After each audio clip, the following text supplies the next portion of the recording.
Hello everyone, good morning. My name is April Tribe Giauque. Today I'm going to talk about part 2 of the memoir writing. 3 things to talk about. First one is the hero's journey. What is that with memoir writing? What do we mean? Okay. In your life, you have a story that is usually called to some type of adventure, okay? And in that adventure, what you're looking to do is see where maybe the troubles happen, maybe things were tough, and you start upon this journey where you leave this world that you know, and now you're going into this new world, this new idea. The point is, as you're going through that, you're experiencing new characters, new people, new friends, new whatever that is part of your real life story. Then there's usually that point where you have a shift, a change. It's called the rebirth or some type of revelation that happens, and it starts to do the transformation in your life. And that's usually why you feel prompted to try and write about it.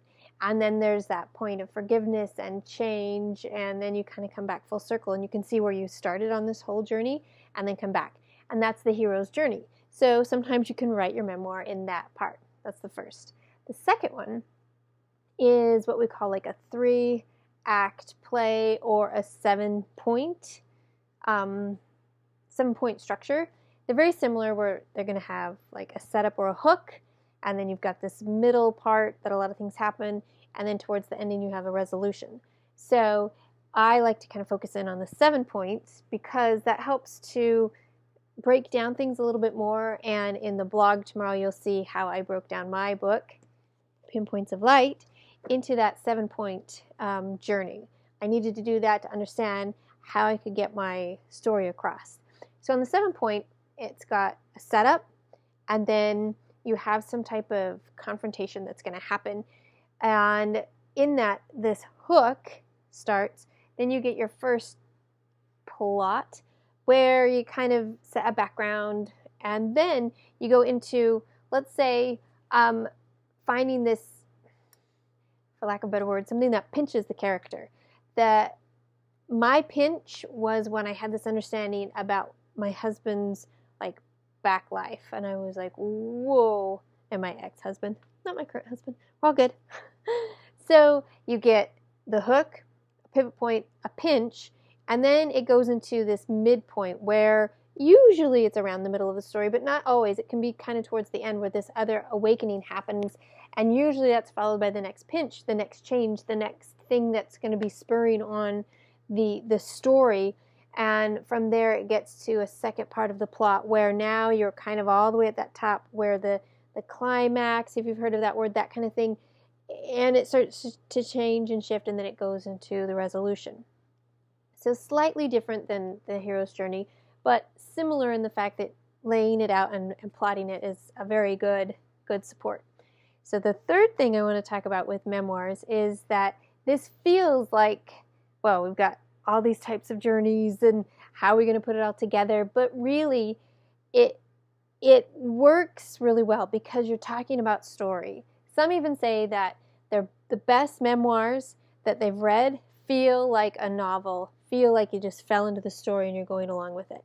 That's my intention of how I wrote my story. I wanted you to fall into the story, see the spiral down, come and get the rescue at the end, and how the resolve happened.